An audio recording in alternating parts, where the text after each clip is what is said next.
Welcome to another adventure. Before the video starts, remember to leave a like and subscribe. Now, enjoy the video.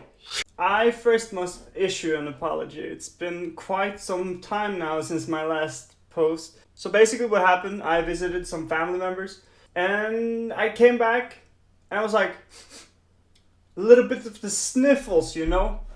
Next morning, full-blown fever, all that. And was feeling pretty ill. By the way, I did check it out. It wasn't COVID. It was just like a normal flu. And I was feeling absolutely dog shit. And I do apologize that I didn't upload a video, but I was just not feeling it at all. And then I left for my summer holiday with my parents up north. So I apologize that there has been no announcement. I tried to make an announcement using something, the discussion board. So if you don't know, there used to be an announcement section where you could write announcements to, you know, your subscribers, but that they removed it, so they only had the discussion thing. Yeah, oh look, it looks like somebody saw it. Okay, that's good, that's good. I'm sick for like 5 days, and I'll be traveling home for a bit. We'll be back 14th of August. I'm guessing most people didn't really see it, so, you know, it is what it is, but I do apologize nonetheless. It was kind of like, I saw some people commenting like, "Hey, did you leave us, dude? Like what happened? Did you leave us? You don't want to make videos no more?" It's like, I don't know. I felt really bad, so I just wanted to issue an apology. Let's get on with today's video. So today, we are watching the Scarlet King. Now, I don't know what the Scarlet King is. I'm not 100% sure. I believe it's an SCP-001 suggestion. I'm not sure, so I'm gonna have to... So check the comment section, they will definitely verify if this is an SCP-001 suggestion. Other than that, I don't really know too much. I just know a lot of people have recommended it and that it's very, you know, fundamental to the SCP universe. So without further ado, let's jump into it. The Scarlet King. Extraterrestrial and extra-dimensional threats border on the commonplace in the SCP universe, and the SCP Foundation spends a great amount of time, effort, and resources containing, or at least preventing, these threats from wiping out our existence. There are entities within the SCP universe that we would liken to gods, some of them contained by the Foundation, and some of them not. But one of the most mysterious and potentially world-threatening is the Scarlet King. The Scarlet King is one of the older concepts on the SCP Wiki, but is one largely wrapped up in an air of mystery, with hints of his true nature spread across the site. Due to the lack of canon within the SCP universe, ultimately the Scarlet King is whatever you believe him to be, but I'll go over some of the myths and perspectives related to this eldritch figure. To begin with, we have to go back to where it started, with SCP-231. On the surface, SCP-231 is a young girl, designated 231-7, who is pregnant with some sort of entity. Her and 6 other young girls were found in a police raid on an organization that called itself the Children of the Scarlet King. I will say that's fucking good. But I need to get a pen so I can write it down. Oh god. 231. Just like an FYI. I love the name, the Scarlet King. I don't know why. I guess it's because I read the Scarlet Letter and I was like, interesting. When I was doing like English literature. So maybe I just have a little bit of a bias to it. But the Scarlet King is a really good name. Each of the girls were pregnant. And 24 hours after the raid, one of the girls went into labor, giving birth to something unknown, which caused hundreds of casualties. The Foundation took over, containing the other 6 girls, but despite their best efforts, each of them expelled increasingly dangerous and horrific entities, the girls dying in the process. Now, only SCP-231-7 remains, and it's the Foundation's belief that if she ever gives birth to whatever's inside of her, it would result in the end of the world. Thus, they instituted daily administrations of Procedure 110 Montauk, believed to be one of the most horrific and cruel processes the Foundation has ever concocted. What it actually is largely a complete mystery, but there are some clues in the documentation. Fascinating. Procedure is performed only by D-class personnel, but specifically non-violent criminals to avoid any of them accidentally killing 231-7. The girl has to be awake and aware of the procedure, and other personnel assigned to the project are routinely swapped out due to the psychological stress, with many of them given memory-wiping amnestics to forget what they've witnessed. Oh my goodness. Well, how is the girl tackling this? I'm just imagining some absolute like barbaric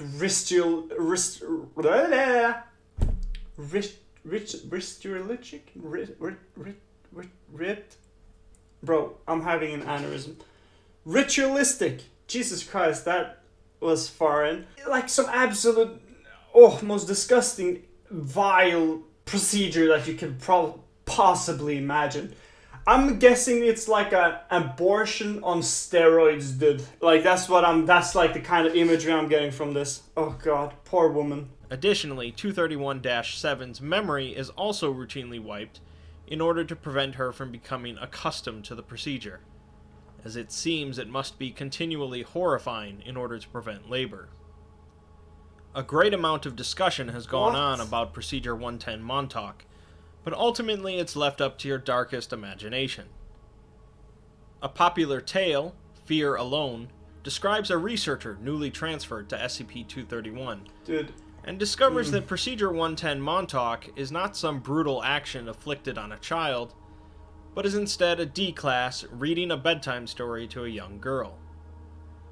The researcher is perplexed, but another doctor reveals that they had carried out horrible actions on the other girls, but it ultimately failed.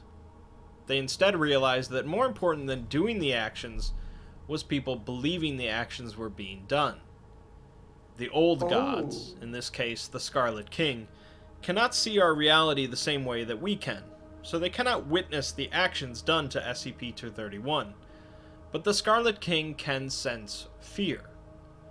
If enough people believe that Procedure 110 Montauk is some monstrous crime done to a child, the fear carried by those people will satiate the Scarlet King. Again, there's no canon, so you can accept this perspective or not. No, I love that. I love that. That is so creative. So it's actually just like, oh my god. Brilliant. For one, they're not actually hurting the girl. So I really want to believe that canon. I'm not gonna lie, dude. I'm putting all my money on that canon. To not give birth to some horrific monster that will destroy the world. Yeah, I'll go with the bedtime story, dude. I'm sorry. I'm gonna go with the bedtime story. So do they make the little girl fear it too, in a way? Or do they let her off the slide? They probably make her scared as well, right? And frightened and horrified. That's brilliant, dude. That's some sauce, dude. I like that. Although, I gotta be honest, usually I'm compelled to the grotesque side of the SCP universe. You know, it fascinates me because most of fantasy we find today is so, I won't say dull, but I watch it and I go, that would never happen. While I read the SCPs that we are exploring, and I'm like, dude, that shit would have fucking happened if a creature like that existed, you know? So, I genuinely like it. Another tale, New Job, gives a slightly different perspective on 231 and their offspring. Okay. This tale describes how, when the Foundation first secured the pregnant girls, they also recovered some notebooks written by the priests of the cult of the Scarlet King. The priests? These writings made it clear that if all 7 girls gave birth, some sort of apocalypse would occur, presumably involving the Scarlet King. Additionally, the writings also contain detailed instructions on how to carry out Procedure 110 Montauk, which is the only way to prevent a birth. The Foundation found this suspiciously convenient, as a cult hell-bent on bringing about this apocalypse would have no reason to possess a ritual to prevent it. That is strange. Further research on the Foundation's part led them to believe that these girls were connected to the 7 brides of the Scarlet King, and that the 7th girl was not like the rest. Rather than giving birth to monsters like the other brides, the 7th gave birth to heroes opposed to the king. The O5 Council ultimately decided to accept this belief, and allowed SCP-231-7 to give birth. The result was SCP-999. Oh, that's so cute! SCP-999 can generally be considered one of the nicest and most benevolent of these sentient SCPs. An amorphous mass of gelatinous slime that playfully bounces around to give hugs to people, especially those that are unhappy or hurt. Contact with SCP-999 causes an immediate euphoria capable of curing even the most crippling depression, and SCP-999 will also risk itself to protect or rescue others. The tale explains that SCP-999 is the only entity capable of overthrowing the Scarlet King, although it is currently only a child and will need time to grow to its full strength. That is brilliant, dude! I love that! That's also a great way to look upon it, you know? I think it's genuinely a good idea. As in, a good idea of a perspective on the situation. That's the first nice SCP I think we've ever seen that I can remember. Yeah, to be honest, that's the only, like, nice SCP, like, genuinely nice. It was kind of fascinating. The myth of Procedure 110 Montauk is perpetuated in order to fool the cult of the Scarlet King into thinking the Foundation is playing into their hands. But eventually, a battle will commence between 999 and the Scarlet King. If you believe this tale, at least. But these SCPs and tales don't really give us a good idea of what the Scarlet King is. Yeah. For a decent perspective, we can look at the tale titled Dust and Blood. The story speaks of the earliest times when the Elder Gods were first formed out of the darkness. One of these was named Karak, and he differed from the others by being cursed with awareness of his existence, and existence was pain. Angered by this awareness of pain, Karak decided that it would be better if he didn't exist, and more so, if nothing existed. Karak began feeding on the other gods, growing greater and stronger as he consumed them, but so did his pain and hate grow stronger as well. In time, Karak consumed or subjugated all the Elder Gods that didn't flee from him, and he became king of the darkness below. The area beyond his kingdom, the worlds of creation, really went to war with Karak and his servants, which still continues to this day. Karak took a wife, becoming known as the Scarlet King in the process, and had 7 daughters with her. These 7 daughters became his 7 brides, and he placed 7 seals on them so that they would never die. These brides had children of their own, monstrous creations that served the Scarlet King. The tale implies that SCP-682, one of the most dangerous and fearsome entities held by the Foundation, is a child of the 4th bride. Ooh, that's Differing cool. from the rest, however, the 7th bride was not utterly broken by the Scarlet King, and instead gave birth to heroes that walked on 2 legs and fought to overthrow the Scarlet King. Ultimately, however, the Scarlet King and his servants have continued their conquests, defeating any challengers, and will presumably one day destroy all of creation. When We Came Home, written by the same author as Dust and Blood, tells of the final battle against the Scarlet King, when 7 warriors carrying 7 sacred spears managed to kill the king and cast his body back into the abyss, restoring creation in the process. Oh. I'd be remiss if I didn't mention Enticing. SCP-2317, an entity that many perceive to be at the very least related to the Scarlet King. The author of the skip, Dr. Clef, has said that it was not written to be related to the Scarlet King, merely reminiscent of it and SCP-231, but it's open enough for people to choose to believe what they wish. SCP-2317 is a massive, primeval entity located in an alternate universe, and known to be a devourer of worlds. This entity was a grave threat, and was finally captured by an order of mystics, who crafted 7 chains from the bones and sinews of the Devourer's 7th bride. Yeah, I must say, there's a lot of 7s going on, man. I mean, there's nearly more 7s than XQC's chat, dog. That says a lot. It's an enticing idea. And it really, actually, I can see this being, if it probably is an SCP-001. The more he's talking about it, I'm coming to the realization this is probably one that could at least define itself as an SCP-001 because it's so magnificent in its creation, and it's enough substance for not only an enticing story, a great way to construct different variants of creatures and mystical experiences as in the SCP world. But I feel it also gives a sort of an end goal in a sense, which is really nice, a sort of a prediction of what will happen, which is that eventually there will be a war against the Scarlet King. So kudos for that. 6 of these chains are currently broken, with the 7th likely to break within the next few decades. The Foundation has no means of fixing the chains, and no means of preventing the Devourer from entering our world once freed. A fake ritual was created by the Foundation leadership in order to suppress fears that they cannot contain the entity. This ritual incorporates various religious elements as well as phrases related to the Scarlet King.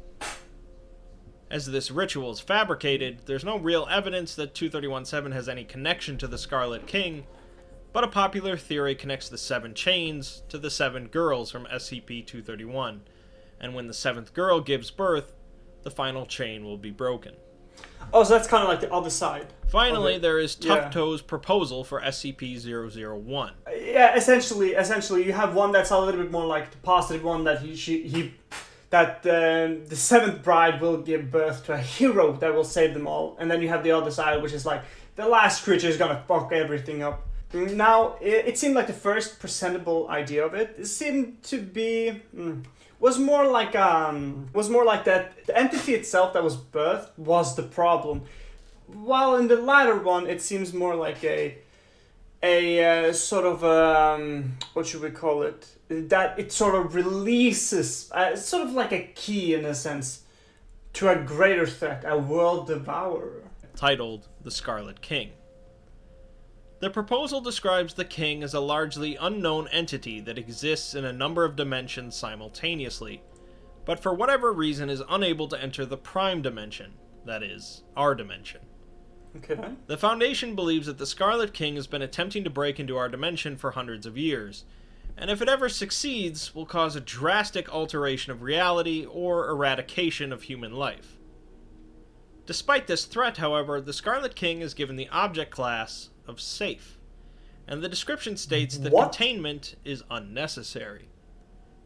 The reason for this, of course, forms the bulk of the proposal, and is a bit more complicated than an average skip. Okay. The proposal also mentions SCP-231-7, and that high-ranking personnel are to be informed that it is in fact the Scarlet King, although the truth of that statement is unknown and likely dubious. Is in the system, dude. The remainder of the proposal consists of a large number of lengthy documents and interviews, and I won't take up time going through them individually. To summarize, the proposal is focused around Dr. Robert Montauk, the project lead on SCP-231, 231-7, and the Scarlet King. Montauk has been working on studying the Scarlet King for decades, and has come no closer to truly understanding what it is. Montauk begins interviewing the leader of the cult that the SCP-231 girls come from, who turns out to be a fairly cryptic individual. One notable thing he mentions, however, is that there are 3 laws which must be understood in order to understand the Scarlet King. Oh.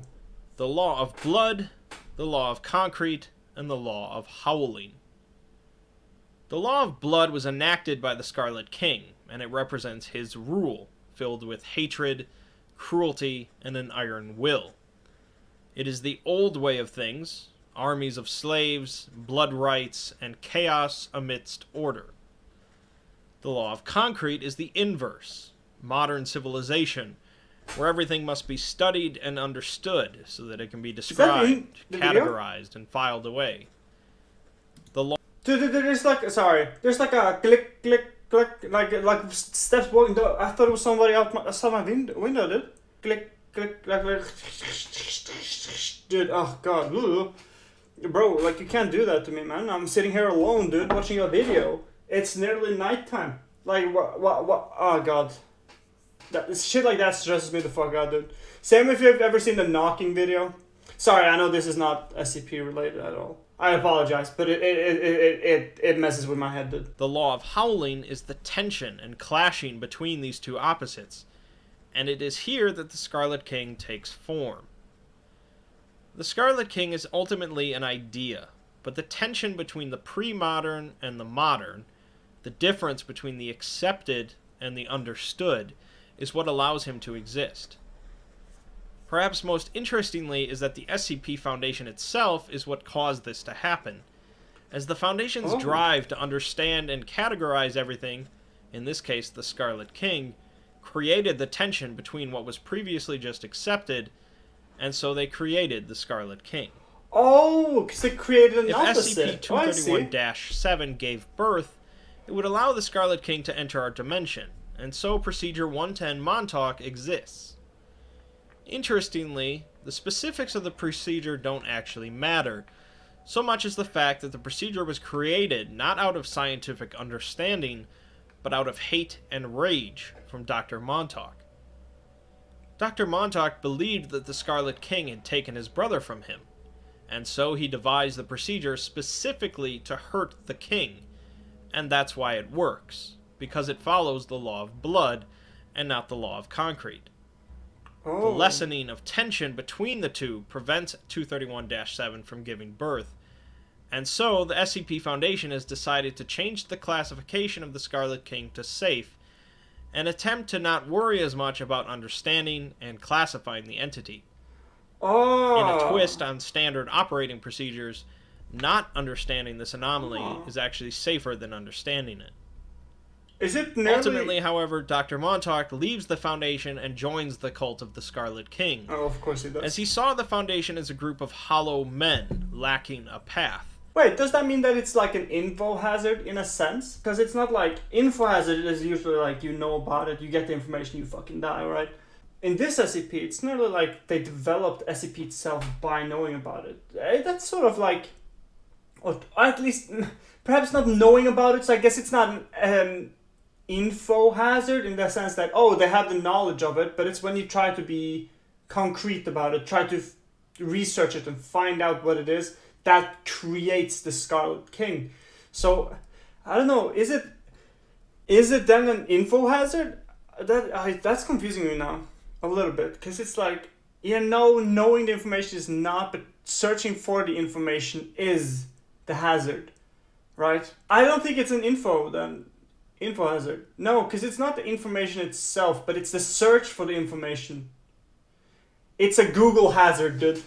It's a Google hazard. You search... It's a fucking Google hazard, dude. Yahoo hazard. You go searching on it, you search more and more and more, he just becomes bigger and bigger and bigger, dude. That's funny. Sorry. And he would rather take the wrong path than no path at all. If this proposal sounds complicated, that's because, well, it is. And it's likely I've misinterpreted some part of it, so I suggest reading it for yourself. Yeah, it is probably more to it. So, none of this really explains what the Scarlet King looks like, or how he'll devour our world or dimension. But that's part of the point. The mystery and ambiguity of a terrible, godlike entity goes back to Lovecraft's Cthulhu mythos, and the Scarlet King is no different. Whether you think the Scarlet King is a human-like crimson entity, a massive whale, or something less tangible like an idea, the point remains that the Scarlet King is something deeply opposed to our current existence. And that's the fundamental of it. That was excellent, dude. GG, that was great. That was a great video. I think the Scarlet King would be so unsuspecting in its appearance. Although a massive, huge creature in beautiful rose red, dude, would be absolutely crazy cool. I think it's gonna be more unexpecting.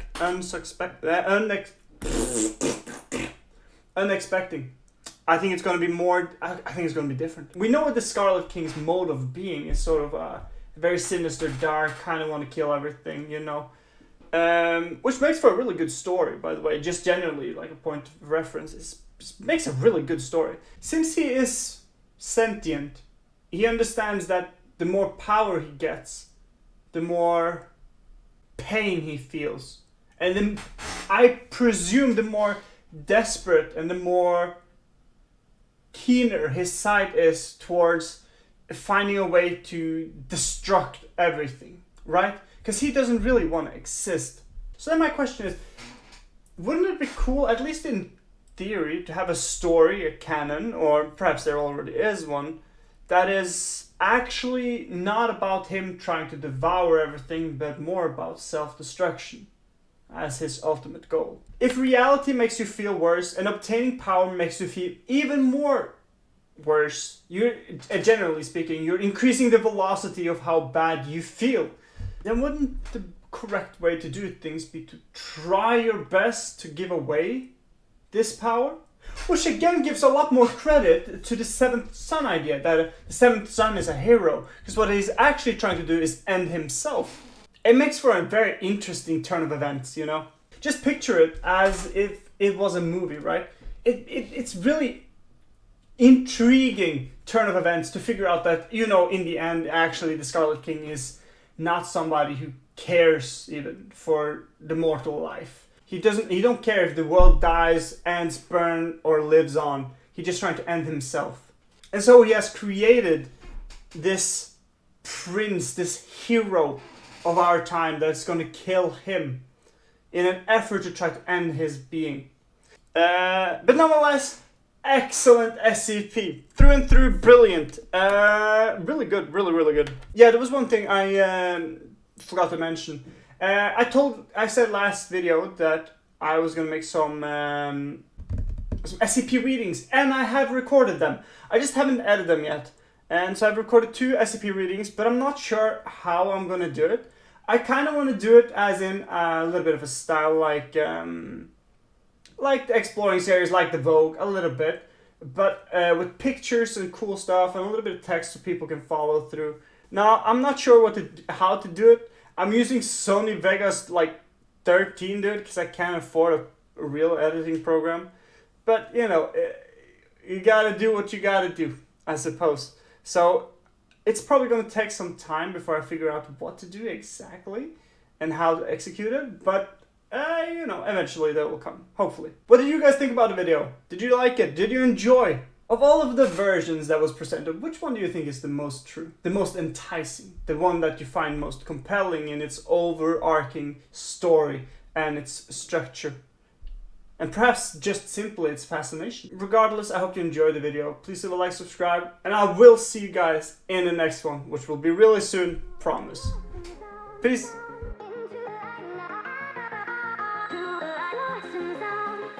Into